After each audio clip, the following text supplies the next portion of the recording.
నమస్కారం వివర్స్. శ్రీ రాఘవేంద్ర మహాత్యం.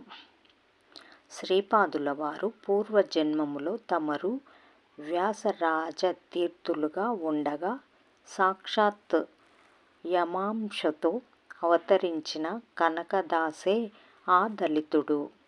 అతనిని గుర్తు కోసం ఆ దినము నుండి శ్రీమఠములో చాతుర్మాస్య సందర్భములో కూడా ఆవాలు వంటలో ఉపయోగించుటకు శ్రీ గురురాజులు అనుమతించి సాంప్రదాయము వేసిరి.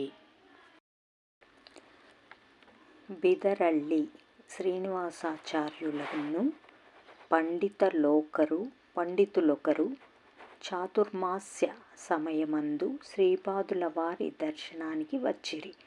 వచ్చిన వారిని శ్రీమఠంలో తీర్థప్రసాదానికి రమ్మని ఆహ్వానించగా చాతుర్మాస్య వ్రత సమయములో కూడా ఆవాలు ఉపయోగించేది చూసి భోజనం చేయుటకు నిరాకరించిన ఆచార్యులు శ్రీపాదుల వారిచే మంత్రాక్షతను పుచ్చుకుని ఊరికి బయలుదేరాను.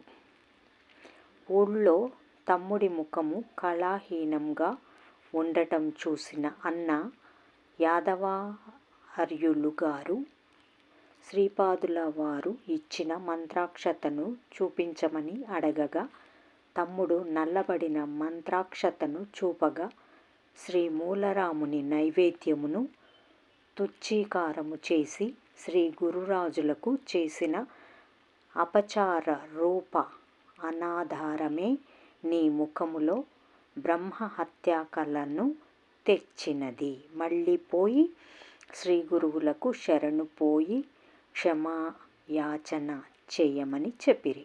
ఆ క్షణమే తిరిగిపోయి శ్రీ గురురాజుల వారిలో క్షమాయాచన చేయటంతో క్షమా సురేంద్రులైన శ్రీ గురువులు శ్రీనివాసాచార్యులను శ్రీ మూలరాముని నైవేద్యము స్వీకరించండి, అన్నీ సరిపోతుందని అనుగ్రహించిరి. తరువాత పండితులైన శ్రీనివాసాచార్యులకు విశేష మర్యాద చేసి పంపిరి. తమ్ముడు మొదటి వలె తేజస్విగా శ్రీ గురువుల అనుగ్రహమును పొంది వచ్చినది చూసి యాదవార్యులు సమాధానము చెందిరి. మరియు పెద్దవాళ్ల దగ్గర పోయినప్పుడు మన పెద్దరికము చూపక వారు చెప్పినట్లు నడుచుకోవాలని తమ్ముడికి బుద్ధి చెప్పిరి. ఓం శ్రీ రాఘవేంద్ర స్వామినే నమః.